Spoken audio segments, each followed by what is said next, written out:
Well, that's the problem with all of Jesus is saying. Yeah. You want to cross stitch them and put them on your refrigerator door until you actually have to do them. Yeah, exactly.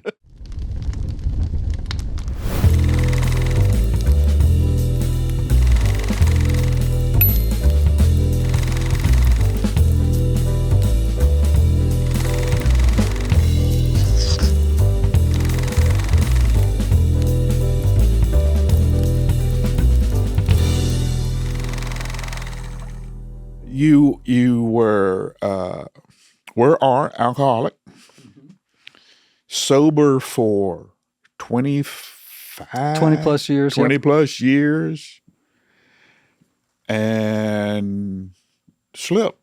Yep. As happens sometimes. As happens. Yeah. But it usually doesn't happen after 20 years. It usually happens in 6-7 weeks or something, but I guess it happens anytime. It can happen anytime. Yeah. I first got sober in 1987. I was a young man, and got out in the nick of time.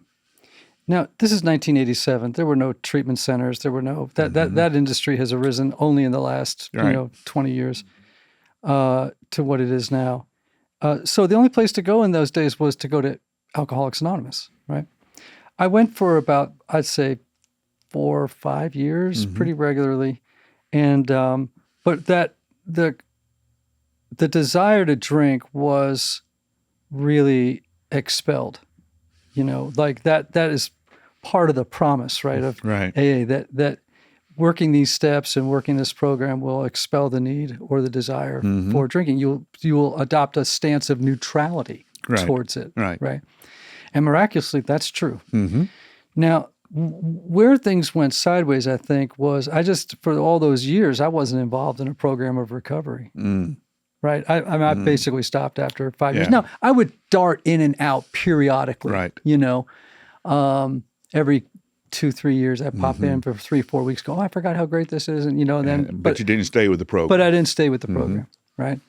Then I go to see a doctor. I end up with a prescription. So I didn't relapse on alcohol. It was on prescription medication. So it was Adderall and Xanax.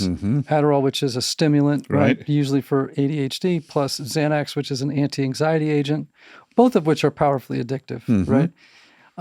And ended up in a addictive relationship with them. So, there's a saying in AA, they'll say, while you're in here doing your work, your addiction is in the parking lot doing push-ups.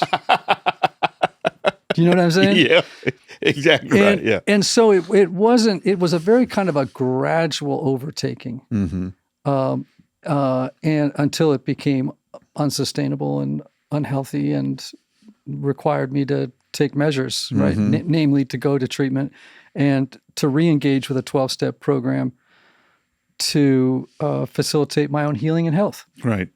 And out of that came a very good book. Thank you. Called The Fix. You write about how the 12 steps not only help addicts, but as we've talked about before, we're all addicts somewhere. If you take the fallen nature of humanity seriously, we're all on that spectrum somewhere. But you started writing about how these 12 steps really are keys to a better life, and are useful and helpful for everybody. And Bill Wilson, the guy who wrote them, the founder of Alcoholics Anonymous, said the same thing. George Shoemaker, who we were talking about earlier, said the same thing. Right, the Episcopal priest at St. George's in New York City.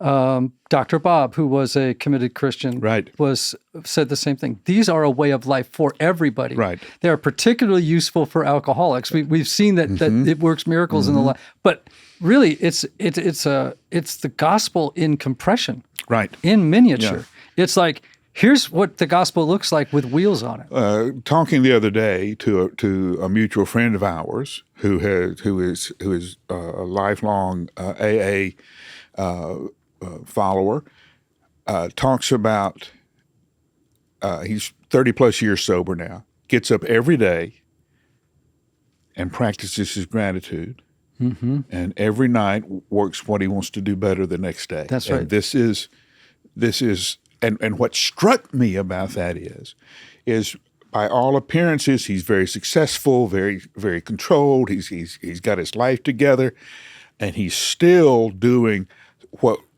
we know from the 12 steps to be one of the more basic steps, and he still does it every day.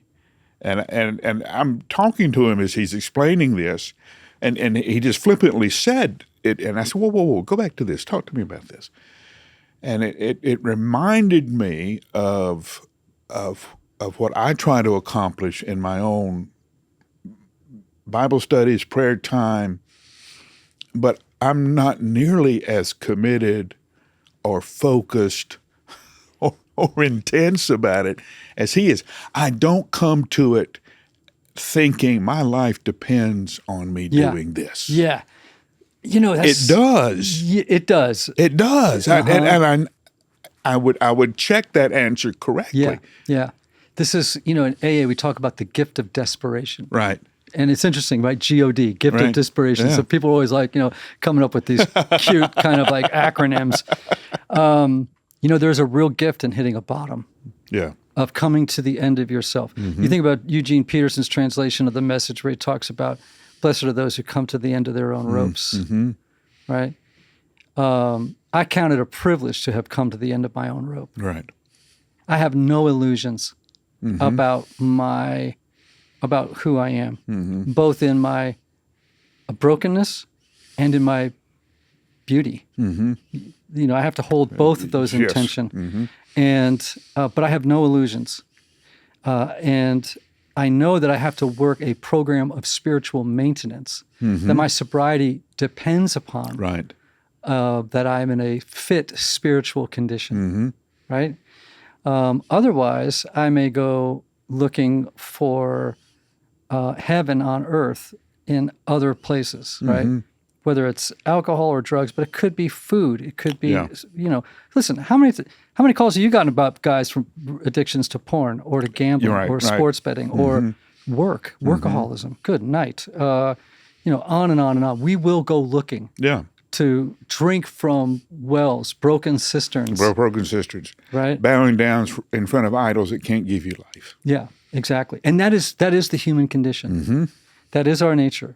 And one of the things I love, one of the things I love about the church is that it has done such a beautiful job of housing AA and OA and NA and all these different meetings, right? Often, most of them happen, or many of them happen in churches, right?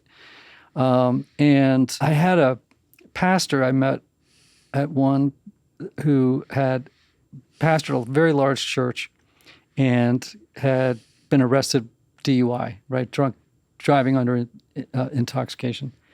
And rather than the church supporting him and getting him help, they just fired him, like basically pitched him out. It was a very unpleasant situation. And he said to me one day in a church basement, he said, "Man, I wish the people upstairs could know what's going on down here." Because the miracles that are happening regularly in these rooms. AA does church better than the church does. Well, and he said, but I couldn't have gotten here unless I had really passed through the gauntlet of my own brokenness. And so again, it's this, the gospel is like, if you're not comfortable with paradox, don't play with Christianity. And it's, the gospel is loaded with this upside down logic and calculus where it's like life through death, virgin births. 1 and 3, 3 and 1. If you're,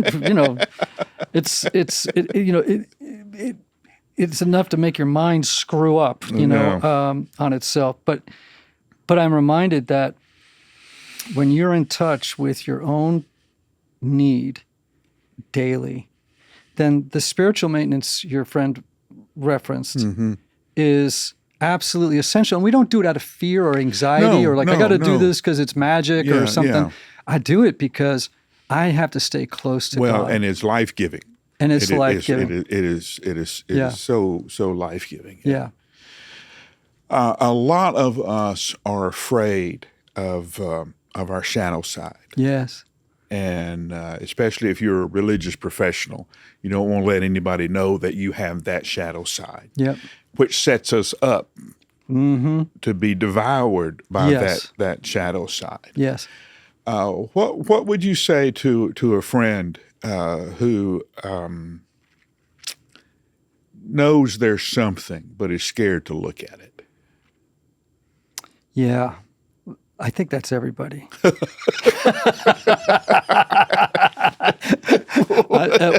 if you don't know that, then you're actually in more danger. Well, you know, I was asking for a friend. Yeah, you're asking for a friend. I mean, listen, you're into some rich territory here, right? Because, you know, I'm an admirer of the work of Carl Jung. And of course, Jung developed the term shadow. Right.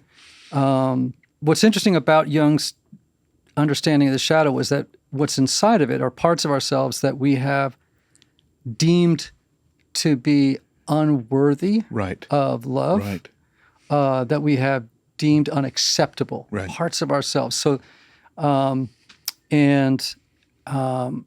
know, to neglect shadow work, if to use his term, is making a decision at your own peril, right? Right. Like,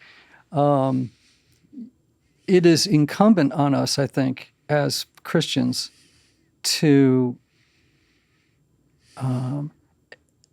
become well acquainted with our interior world, what's in there. The more we can make the unconscious conscious, then we know what we're working with. Right. That the tragedy is the ability to name. Yes, and to be able to peer. Now, you can't do that. So the steps are actually set up to do this, right? So step one, we admitted we were powerless over alcohol, that our lives had become unmanageable. Now, take out the word alcohol and put in whichever word you want. Workaholism, the admiration of my congregation, I'm addicted to that, right? Money, success, whatever your thing is, right? There's the admission of I'm a broken man or a broken person, right? And then we move into the second step, right? That we came to believe that a power greater than ourselves could restore us to sanity. And if you think about the word sanity, I think I like the word wholeness. Can restore us to wholeness, right?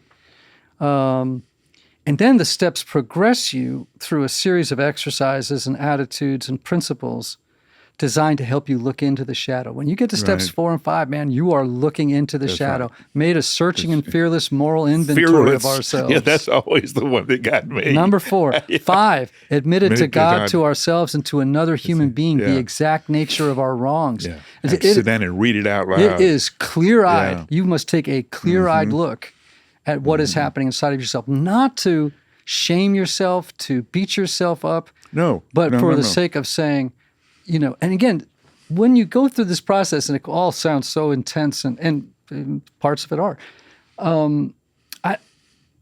what this leads to ultimately, and this is the whole point of the 12 steps, and pastors don't know this, people don't know this, right? But this is what the point of the 12 steps, this is straight out of Bill Wilson's mouth. It is to facilitate a spiritual awakening of sufficient force that it will expel your need to rely on external things to solve internal problems, right? It is to have a spiritual awakening. It's interesting. There's no mention anywhere in the 12 steps about here's how to stop drinking. Here's how to stop overeating. Here's how to stop. There's no mention of it. It's all about here's how to get your relationship with yourself, with God, and others straightened out. Yeah. Straightened out so that you will live a life that sees these crutches, if you will, as unnecessary. You'll literally throw the crutches away. The naming, the fearless inventory scares a lot of people. But when I remind people of, along my spiritual journey, I have learned that when you begin to pray that Jesus will help you with something, I want him to grab me and throw me on the other side of the problem. And I want to look back and say, wow, that was close. Yeah, right. but I'm feeling it. He never does that with me. He always, if I pray about something, if I say, listen, my relationship with Ian is broken, and I want to find a way to. I'm going to run into you at the grocery store. We're going to pump gas next to each other. Right. Yeah. It's just going to be. This is not what I wanted. Right. He leads you right through the problem, and you face it and you deal with it, and in the power of His resurrection grace, you overcome it. He gives you victory, and because of that, you don't ever have to be afraid of it again. Yeah. So when you do the inventory and somebody says, "Hey, aren't you the guy who?" Yeah, that was me. Yep. Yep. I mean, there is such, the program of the 12 steps, and again, I just urge everybody to read them and to see them really as they're a model for discipleship. Sure. Right? Sure. This is what the gospel looks like in the flesh, right? And how do we live in restored relationship with God, ourselves, and others, day to day, moment to moment, right? And there's they are deceptively simple when you read them, but when you actually work them, you realize, there is such depth under every single one of them. Well, that's the problem with all of Jesus is saying. Yeah. You want to cross stitch them and put them on your refrigerator door until you actually have to do them. Yeah, exactly. Yeah. I love talking about the 12 steps with, pastors and leaders of different types, because honestly, there is stuff happening in the basement of their churches at those meetings that if they could only see it, the miracles that happen regularly. I mean, I see miracles regularly. I'll be there on a Tuesday and there's a 25-year-old guy living in his car now coming to a meeting, and I come back 6 months later and he's no longer living in his car. That's and right. he's finally got an apartment. Come back 6 months later, he's now got and he's lost 30 pounds and he's looking great, and it's the old story of sitting with Jesus clothed and in his right mind. Yeah, these are people who.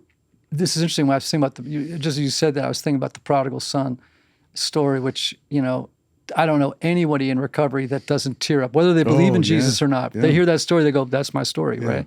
He came to his senses. Yeah, he came to his senses, and what you see in those rooms are people having spiritual awakening that leading to a coming to their senses, and I just am so moved every time I attend meetings. Oh, and hear some of the stories. Oh my gosh, I have seen things that, make my heart bust with joy. Yeah. Now let's talk about your book, The Fix, because one of the things I love about this book is it's a good way to sneak. Yeah. Instead of giving them the big book, I can say, "Hey, read Ian's book, The Fix." And it'll help you.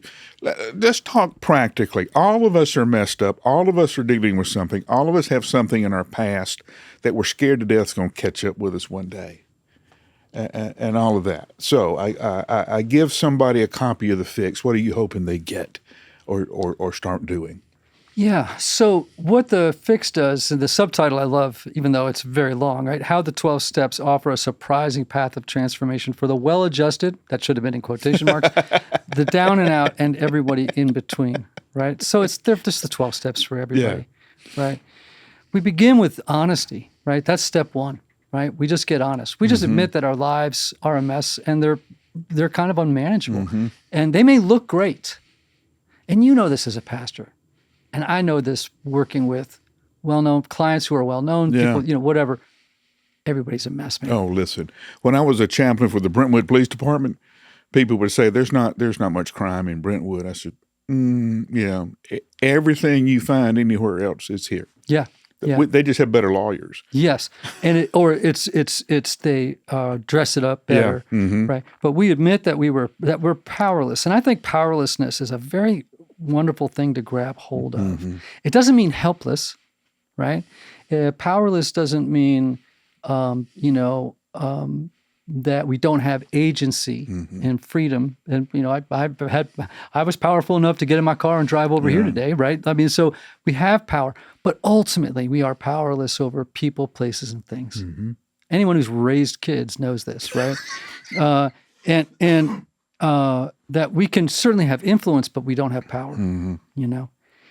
And there's this amazing, I remember years ago, I heard a young guy at a meeting say that he had discovered that week that powerlessness was a superpower. Again, this is that paradox of the gospel. Yeah. When I let go, when I give up, when I surrender, then suddenly a new power comes in, right? That enables me to do that which I was unable to do for myself. But that requires giving up on living your life on your own unaided willpower. There is an alabaster statue of Jacob wrestling with the angel done by some German sculptor that I cannot remember his name. It is an overwhelming piece. But the image of Jacob slumped in the embrace of when Jacob finally gives up. Yes. I cannot win. Yes. You know. Yeah. And, everybody should be able to cop to the addiction of control. Yeah. Right? Yeah. Of being over-controlling. Sometimes that controlling nature comes out aggressively. Sometimes, very often, it comes out passive-aggressively and very subtly, right? Why do you keep looking at me when you say that? You're just, you're my avatar for all the broken people in the world. But you know what I mean? Like Yes, I do know what you mean. People are, this is, the problem of the garden. We're always grabbing for apples, right? Control. And so when we realize, I'm not in control. I'm not in charge. So, and if I am, I'm really screwed. Yeah. What I really need is to turn my life over to the care of someone who actually knows what they're doing, right, and has the power to lead me. And I love that the steps just keep rolling out this insistence that, like, your best old, as a guy I know at a meeting one time said to me when I complained about meetings, this is years and years and years ago, he said, well, your best old ideas got you here. So maybe you ought to listen. You know what I'm saying? Yeah. The old Dr. Phil has that working out for you. Huh? Exactly. Your best old ideas got you here. So why don't you just sit down and listen, my sponsor is this wonderful guy. And for those listening and who don't know what a sponsor is, in 12-step programs, when you come in, you find a person who's been in the program longer than you, and they sponsor you, walk you through the steps, and provide advice, not counseling, just support and advice. And some of it is ripping genius. Yes. It is ripping genius, right? And but he would say to me stuff all the time that would just make me, well, first of all, give up control and like just shut up and listen, And he's a good old boy from Tennessee, and he just has thick accent. And he'd just say stuff to me all the time, like, I'm going to ask you to do something, he said, but just understand that there's not one thing that AA will ask you to do that you ever considered prior to your arrival. Like, there's nothing here that you were considering doing, but trust me when I tell you, it's going to work. It's going to work. And we have the testimonies of millions of men and women who've been through the program and are in the program of that it does work, that it really works. It's not snake oil. It's not another like wellness hack on Instagram or TikTok.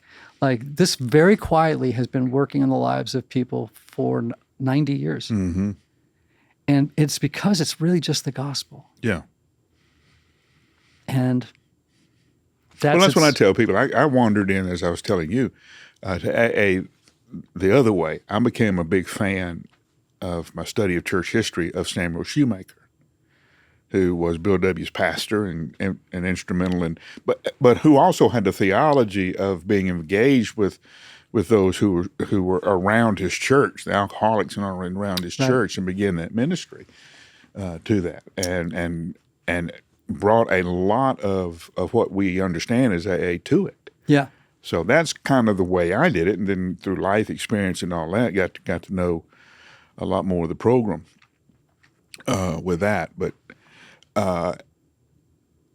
this walk of having to deal with our stuff before it deals with us, and the freedom to do that, and the freedom to say, yes, I'm on a journey. I am messed up. I have messed up. I'll probably mess up again, but I'm working my program, to use the AA language. I have found to be very freeing, and it's freeing because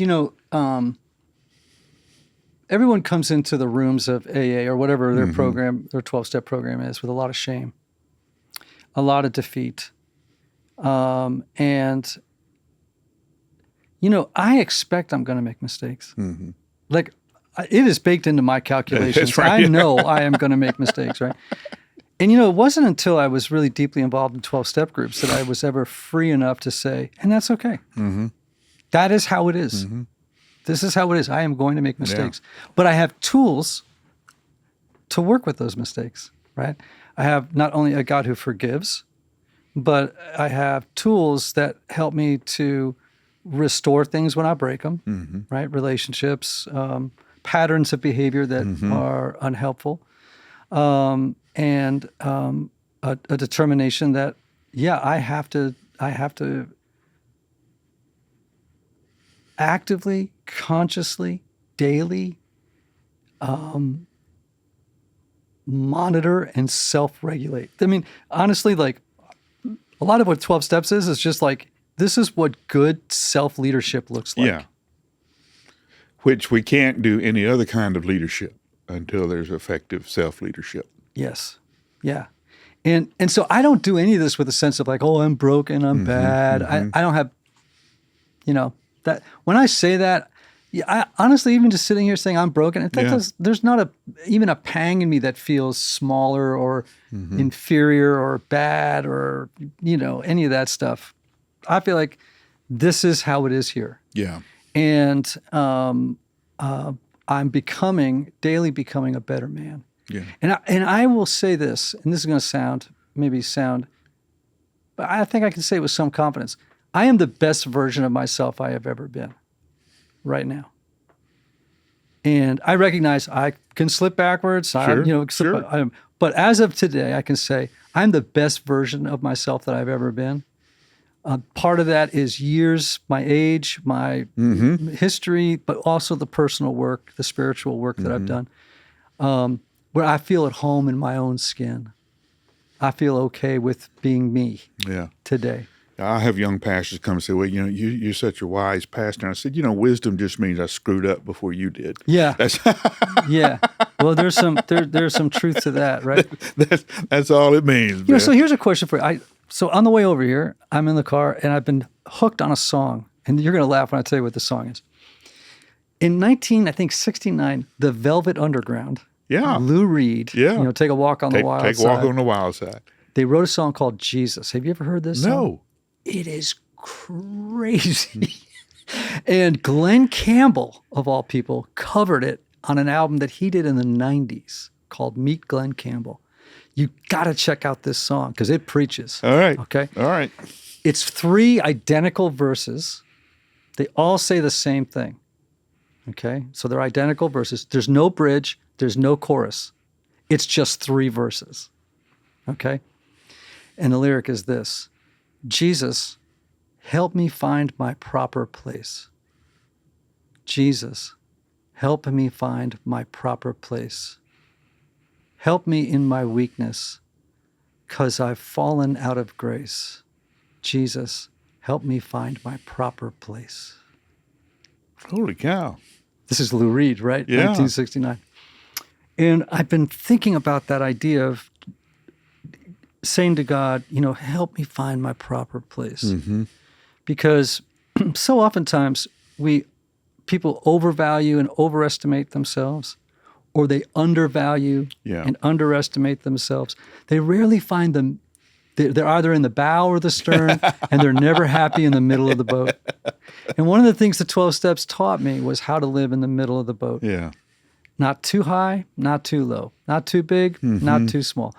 Finding my proper place. And I think that's that's shalom. Yeah. That's peace. There you go. That's that settled assurance. It's and I think about what Tim Keller said once. He said that humility feels like relaxation. And I love that because you are relaxing back into this is who I am. I come with foibles. I am both a saint and a sinner. I am beautiful and I am broken. And I have to learn how to live in the tension of these things. And the steps so help with that. Yeah. To find your proper place, right? Because every time you go to an AA meeting and someone's sharing their story, here's what you'll hear. I mean, it's almost guaranteed. That's right. You're going to hear this. I never felt like I really belonged. Or I never felt at home in my own skin. They had not found their proper place. Never felt good enough. Yes. Yeah. And so with alcohol or food or drugs or porn or whatever it was, what that gave me was momentary relief from that dis-ease that I felt all the time, right? That existential... medicating the pain. Right. What was it? Was it Karl Barth who talked about das Nichtige, the night, right? That place of just feeling dislocated from yourself, alienated from yourself, from others, and from God, right? Hence the prodigal son comes to himself in some translations. Yes. In other translations, it comes to his senses. Yes. But, and I love that. Thank you. Me too. That's better poetry right there. This idea that I have misplaced me. Yes. And when you find... I put me down somewhere. But what I hear in Lou Reed when he's singing that song, right, is he's speaking... The reason it's so powerful, that one line, is he has so beautifully summarized what all of us are looking for, which is our proper place. Yeah. Right? Yeah. In the love of God. I'm going to have to get on Spotify and find that out. Oh, get the Glenn Campbell version, because the Underground Velvet version, I mean, not the best. Get the Glenn Campbell version. This guy is Ian Cron. He is the real deal. He has written a fabulous book called The Fix, How the 12 Steps offer a surprising path of transformation for the well-adjusted, the down and out, and everyone in between. I was just really glad I had remembered The Fix. There you go. With that, get the book. I'm Mike Glenn. This is the Engaged Church Network. Thanks for being with us today.